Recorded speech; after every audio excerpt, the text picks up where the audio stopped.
Joining me in studio now is Chikane, who is our local analyst, and also Granville Abrams, General Manager, Electoral Operations, joining us in studio. Granville, let's start off with you. A very good morning. When can we hear the bell ring? Well, you've mentioned now we got about 51 point, close to 52% results that are displayed on the system.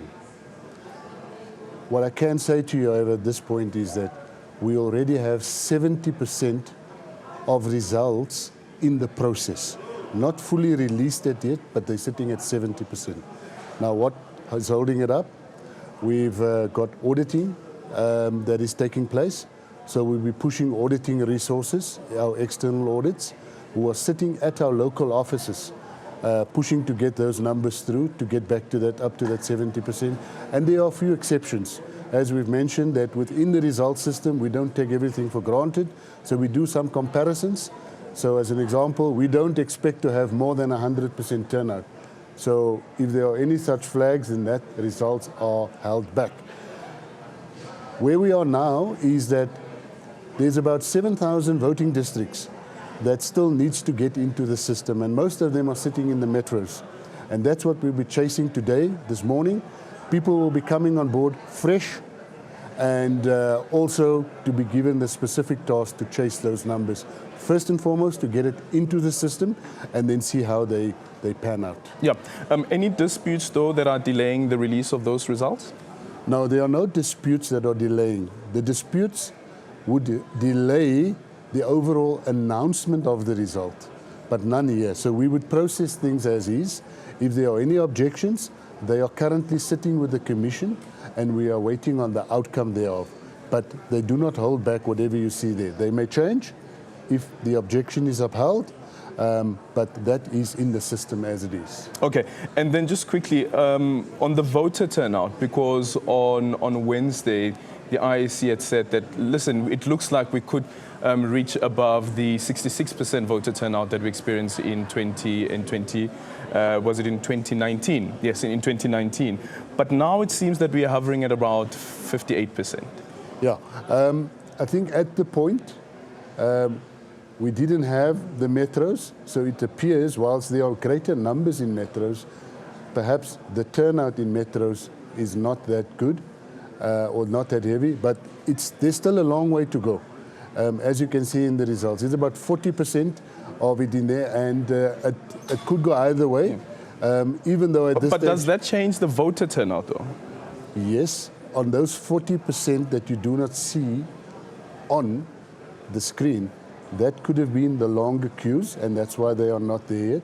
It could be bigger numbers, and not necessarily saying that it's going to push up significantly, but we are hovering around under the 60%, but it could possibly still have an impact. Yeah, so does this mean now the IEC is saying that we might not reach that 66% that we experienced in 2019? That is highly likely, yes indeed. Okay. What do you make of that? Yeah, because that was a big thing for these elections. Looking at the queues that we saw, and some people have now said that it's possibly because of the delays in the system, and also some of the equipment that was being used that caused all of those long queues. Yeah, so one of the big expectations that a lot of people pushed for was to essentially say, how do we increase voter turnout? High voter turnout generally leads to more contested elections. Low voter turnout usually favors the incumbent, generally speaking, across the world. So to have this situation really further emboldens the idea that you're not necessarily getting new voters dismissing the ANC, but you're getting people moving from the ANC to MK in particular. But as the gentleman said, when you're looking at the voting counts, so when you see that percentage, it's about voting districts that have been counted. And metros just have larger people, larger populations. So that number could shift as you get into this 40%, which is going to be fascinating to see if metros in particular have the same, for lack of a better term, political zeitgeist as the rest of the country, or whether they're moving in a separate direction. So is this the place where the EFF could regain votes? Is it where smaller parties such as Rise really will start thriving? Or will it maintain the status quo of MK still eating every other party's lunch within metros as well?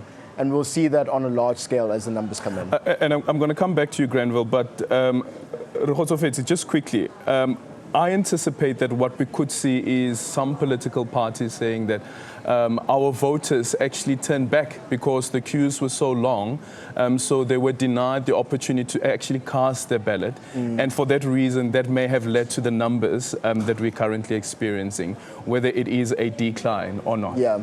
I mean, I have two comments to political parties for that. So one, clear communication around if you're lined up after 9 p.m., you can stay in the line, the IEC will still process that. The complaints of the IEC not being as efficient as they could be valid, but political parties, in my mind, should be the last ones to criticize the IEC for that. Right? Outside of this year, and I know National Treasury came out with a statement clarifying the funding things, but it is the question about over 10 years defunding the IEC as Parliament. Right? This is not an executive decision, it's a decision by Parliament to defund, give them less resources, and in the most contested elections, most parties, most candidates, most amount of registered voters, to expect them to use, in real terms, a smaller budget for a bigger election is an obscene thing to expect. So for me, political parties, the responsibility comes down to how do you ensure that the IEC is fully funded for the next elections, both local elections and national? How do you do voter education to tell people rather come in early, it is going to be long? And then how do you also communicate to your voters of, even if you're still in line after 9 p.m., stay in that line until your process and your vote is counted?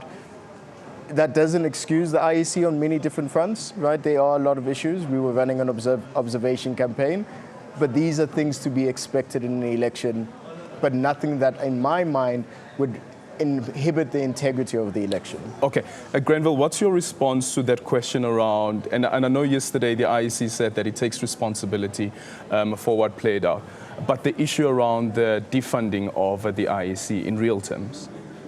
Well, as I have mentioned yesterday as well in my response to that question, we have been able to do what it is that we're supposed to do within that. Could you have done more if you had the money? Well, what we have done for this election in terms of more, we will be able to put an additional 3 persons to come and assist with counting later on in the day. We were still able to do our 2 registration weekends. We were able to do home visits for a multitude of people. Yeah. 600,000 they all applied this time around as compared to previous years. So we were able to do these things.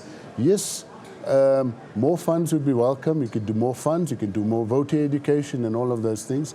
But I think we also need to act responsible within the budget. And the IEC does not have any problems working within the MTFF framework. But could you have done more, though, if you had the money? On the day, I don't know. For election day, we had our voting stations, we had our materials, we had our staff, we had all the ingredients required. Okay. Over the longer term, possibly, but on the day, we did and delivered all of it that we were supposed to do. Okay, so what is it that you're taking responsibility for? On the day? Yeah. I think the one thing that has happened is, and I don't know to what extent it may have impacted, is the fact that our VMD device did not work. It could have expedited, because what it would have done is it would have assisted in identifying the sequence number of the person on the voter's roll. But without that, if you have properly trained person that is able to read the alphabet, simple as that, they can still find the person on the voter's roll. Yeah. In fact, by taking out the VMD, you're taking out a step. The VMD is only a tool. I have seen, for example, I was in London doing the election there, and there was also talks about long queues. But if 5,000 people come before the voting starts, there's absolutely nothing we can do. We can only deal with them once voting starts, and then you already have a queue. So funding is not necessarily the issue on the day. It does not translate. But it's leading up to, including outreach, for instance. And in 2022, the Portfolio Committee on Home Affairs, they were flabbergasted by the decision that was taken by Treasury to defund the IEC, and saying, especially when it comes to program number 3, which is outreach, which means that the IEC hasn't been doing a lot of outreach. Do you accept that? I accept that we can do more, but I also accept that outreach is everyone's responsibility. No, but the IEC specifically, because the IEC gets money for outreach. Yes, and Yeah. we apply that money. If we have more money, we can do more outreach. But similarly, as I've mentioned, to get the message out there, it's everyone's responsibility. Okay. It's not just the IEC. All right. Will the elections be declared free and fair? The Commission has that responsibility. The freeness and fairness is judged according to principles that are applied, universal principles.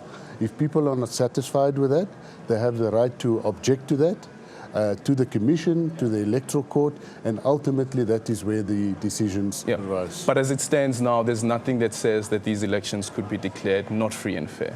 Those who have objected, their objections are with the Commission. The Commission will deal with that, and they've been given that opportunity. But at the moment, there's nothing that, in my view, stands in that way. Any takeaways from that?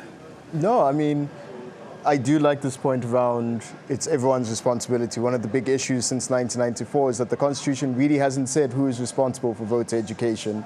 The assumption is IEC can do it, but really it should be political organizations and civil society doing it.